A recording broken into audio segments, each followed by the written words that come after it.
Welcome back to our channel. আমি কৈলাস। তো আজকে আবার একটা নিউ শর্ট ভিডিও নিয়ে চলে এসেছি। আজকের ভিডিওটা একটু ইন্টারেস্টিং, কারণ আমরা আজকে যাচ্ছি পুজো দিতে, তাও কোথায়? খাটু শ্যামের মন্দিরে। আর আজ আমি আর আমার একটা বান্ধবী মিলে গেছিলাম খাটু শ্যাম বাবার মন্দিরে। আমি তো এন্ট্রি গেটে ঢুকেই অবাক হয়ে যাই। সবার ফার্স্টেই দেখি ডান সাইডে একটা এই বড় একটা মন্দির, সেটা হচ্ছে হনুমান মন্দির। তার পাশেই ছিল রাম মন্দির আর শিব মন্দির।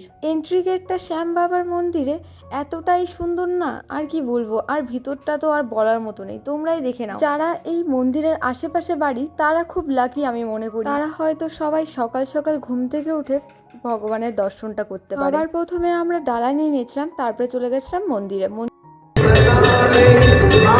ভগবানের কাছে প্রার্থনা করার পরে আমরা চলে গেছিলাম পুজো করতে। ভালোভাবে পুজো করার পরে আমরা প্রত্যেকটা মন্দির ঘুরে ঘুরে দেখি। শ্যাম বাবার মন্দিরের ঠিক সামনেই ছিল সীতা মন্দির, আর সীতা মন্দিরের সামনেই আমরা ধূপকাঠি জ্বালিয়েছিলাম আর নমস্কার করছিলাম সব ঠাকুরকে। আর এই মন্দিরে এত পরিমাণে হাওয়া হচ্ছিল, বাইরে কোথাও হাওয়া হচ্ছিল না, কিন্তু এই মন্দিরটায় প্রচন্ড পরিমাণে হাওয়া হচ্ছিল সকাল থেকে।